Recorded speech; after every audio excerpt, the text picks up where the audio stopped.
Էլիայնակիցներ, ես մի քանի հարցի կցանկանայի անդրադառնալ։ Առաջինը Կենտրոնական բանկը որպես հանրային շահի պաշտպան։ Լավ է իհարկե, որ պարոն Գալստյանը այդ հարցին անդրադարձավ։ Ես էլ փորձեմ դրան անդրադառնալ, որովհետև ստեղ մեր գնահատականները ակներևաբար տարբերվում են։ Վստահ եմ, որ դուք Ջորջ Ստիգլերի աշխատության հետ ծանոթ եք կառավարման տնտեսական էֆեկտի մասին։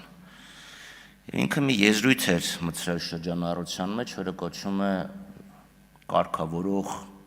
գրավում, regulatory capture, ոնց ուզում եք թարգմանեք, ռեգուլირующий захват։ Երբ կառավարություն իրականացնող երբ վերահսկողություն իրականացնող մարմինները ոչ թե հանրային շահն են սկսում պաշտպանել, այլ սկսում են պաշտպանել վերահսկվող սուբյեկտների կամ վերահսկվող տնտեսության շահերը։ Փառք Աստծո, ունենք Հայաստանի բանկերի միություն, իրանք այդ գործը շատ լավ անում են։ Կենտրոնական բանկը պետք է վերահսկողություն իրականացնի եւ թույլ չտա, որպեսզի բանկերը շահագործեն իրենց գերիշխող դիրքը եւ չարդարացված շահույթ ապահովեն ի հաշիվ բնակչության։ Հանձնաժողովում քննարկման ժամանակ ես այդ հարցը ձեզ տվեցի, դուք պատասխանեցիք, որ երբ մենք ունենք 3% ինֆլյացիա, սա ընդամենը 3% կամ 3.5, բանկային ծառայությունների սղաճը 7% է կազմում։ Ինչու։ Այդ ինչ հավելյալ ծառայություն են բանկերը մեզ մատակարարում, որ կրկնակի թանկացրել են իրենց շահույթը։ Ծառայություն, լավ, շահույթը չասեմ, լավ, իրենց ծառայությունների գները։ Ոչ հավելյալ նոր պրոդուկտներ են մտել շուկա։ Ֆինտեխ դրամասին չեմ խոսում, այսինքն ուղղակի պարզ կոմերցիոն բանկերը ինչ հավելյալ ծառայություններ են մատուցում։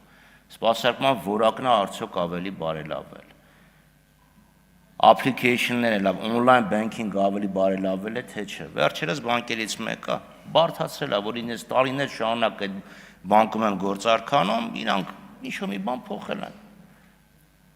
Օգուտ կա, չկա, այսինքն դա չի արվում, այս խնդիրը պետք է անպայման նայվի։ Տերմինալների մասին բազմաթիվ անգամներ խոսել են, սակագների ոչ տոկոսային եկամտաբերության մասին խոսել են։ Մյուս խնդիրը, ասում եք վարկերի մեծ պահանջարկ կա եւ դա գները ճնշում է։ Հասկանում, ինքը ճնշում է դնում շուկայի վրա եւ չի թողում, որ վարկավորման գները ընկնեն։ Հասկանալի է, բայց միևնույն ժամանակ սրանով հանդերձ բանկերը իրանց առաքելություններից մեկից ոնց որ հեռացել են։ Վերջապես բանկերի նպատակներից մեկը, չասեմ առաջնային, երկրորդային, երրորդային, դա տնտեսության ֆինանսավորումն է։ Բանկային պորտֆելի էական հատվածը, մեծագույն հատվածը գնում է սպառման ֆինանսավորման վրա։ Սպառողական վարկեր, հիպոթեկային վարկեր։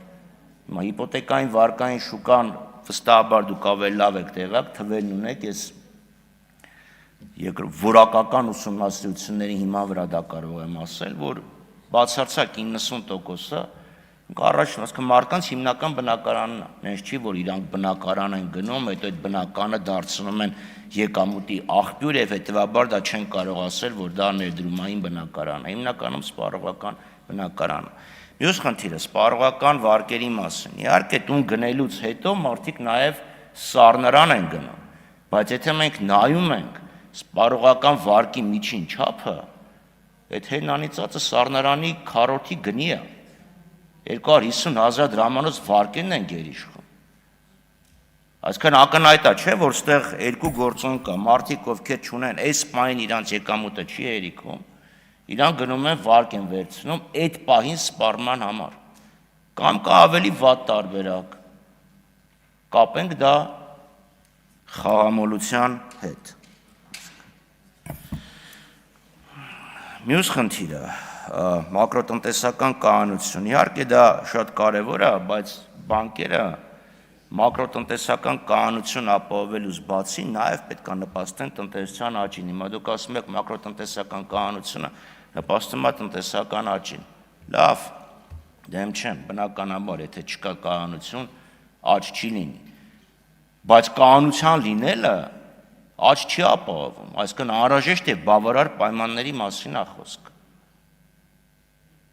Այսօր այս իրավիճակը, որը մենք ունենք դրամի հետ կապված, ինքը սպանում է մեր արտանող ձեռնարկություններին։ Դրամը անընդհատ ծանրանում է, արտանումները գնալով թանկանում են եւ արտանումների ծավալը նվազում է, կամ աճում է ոչ այնքան, որով կարող էր աճել։ Ստեղ ինձ հիշեցնում է Չերչիլի գնահատականը Լյուֆտվաֆեի պատերազմի հետ կապված, որ ասում է, իրանք մտածում են մենակ որ երկինքը գրավելու մասին հաշվի չէին առնում ՏԱԿ-ի օպերացիաները։ Դուք լավ է որ նշեցիք պարտատոմսերի խնդիրը, որ պարտատոմսերի ռիսկայնությունը ընկել է եւ այլն, ամբողջ աշխարհում է տոկոսներ ընկնում, դա էլ իր հետ է։ Ինչ որ մի բան արվում է շատ լավ, համեմատած 95 թվականի իհարկե սպրեդը նվազել է, բայց ես հասարակ բան եմ ասում։ Մի տարվա վարկերը դրամով, ներողություն, ավանդը 8%-ի կարգի է, 8.5-9, եթե ոչ ավել, դոլարով 2.5-3%-ի կարգի է։ Այս պայմաններում պետք է փոխարժեքի վարկագիծը փոխվեր։ Եթե փոխարժեքի վարկագիծը չի փոխվում, ուրեմն ավանդի տոկոսների վարկագիծը պետք է փոխվի։ Այլապես մենք ընկնում ենք վարկագծային ֆինանսների տրամաբանության մեջ, մարդիկ ուղղակի դրամին չեն վստահում, որովհետև չկա խելամիտ պատճառ 400 կամ 375,000 դրամը պայել $1000 մեջ եւ տարվա ընթացքում ստանալ, մի տարի հետո ստանալ ընդամենը 3%, երբ այդ 375,000-ը կարող ես ներդրես եւ ստանաս 9%։ Չկա տեղ տրամաբանություն։ Պարտատոմսերի մասն եք խոսում շատ լավ, այդ դեպքում խզումը պարտատոմսերի շուկայի եւ բանկային շուկայի միջեւ։ Դա ինչով է պայմանավորված։ Եվ մի հարց կա, որ եթե ձեր հետ լիովին համակարծիք եմ, ստեղ իրոք պրոբլեմ է, բանկերի հետ խոսում ես, ֆինանսական կազմակերպությունների հետ խոսում ես, ստեղ մեզ մոտ ճիշտ անցյալ աշնաններ, բայց նաև կենսաթոշակային ֆոնդերը եկան, մարդիկ ինչ են բողոքում, ասում են, որ մեզ հարցերի բարձրացրեց, ասեն, բանկերը ֆինանսավորում են սպառումը։ Իրական տնտեսության մեջ փող համարյա չի գնում, ասում են, ձեռնարկություն կա, որ վարկավորենք, կամ ձեռնարկություն կա, որ ներդրում կատարենք։ Firebird-ի մասին նոր ասեցիք, անցյալ տարի այդ հսկայական փողերը ամեն մի կենսաթոշակային ֆոնդ ընդամենը մի իրական ձեռնարկության մեջ էր ներդրում կատարել։ Մեկի պարագայում ես կասկածներ ունեմ, որ այդ փողը Հայաստանից դուրս եկել գնացել է Իռլանդիա։ Բայց մենք ինչ դինամիկ աճող տնտեսության մասին ենք խոսում, եթե բանկերը ունեն լիկվիդայնություն, սարսափելի մեծ լիկվիդայնություն, բայց օրը ցերեկով լույսի ճրակով փորձում են վարկունակ ձեռնարկություն գտնել։ Իհարկե կասեք դա կենտրոնական բանկի գործը չի, փոխարժեքների մասով կարող է այդքան համաձայն չլինեմ, բայց իհարկե դա կառավարության խնդիրն է։ Բայց այդ դեպքում մենք պետք է տեսնեինք հստակ ուղերձ կենտրոնական բանկից կառավարությանը, որ մենք չունենք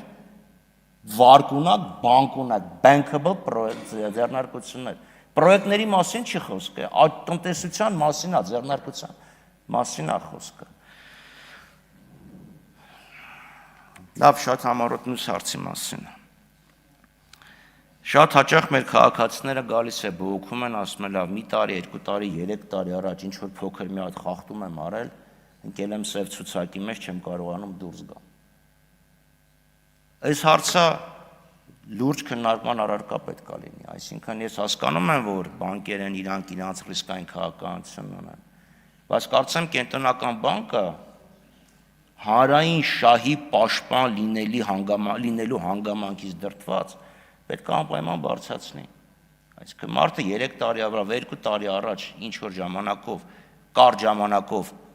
չի կարողացել վճարել, խնդիր է։ Ես իմ ամբողջ կյանքում մի անգամ եմ, որ իմ կրեդիտ քարտի վրա մի 3 օր ուշ եմ վճարել, երբ նախարար դարձա։ Ժամանակի ծանրաբեռնվածության պահով մոռանում ես վճարումը կատարես։ Հիմա դա պետք է անպայման քննարկման առարկա դարձնել եւ ինչ որ մի դեպ հարցով կարողանալ մեր հայրենակիցներին ընդառաջել եւ այս սև շուկաների ներողություն եմ խնդրում, սև ցուցակների քաղաքականության վերանայման խնդիրը դնել բանկերի առաջ, շնորհակալություն։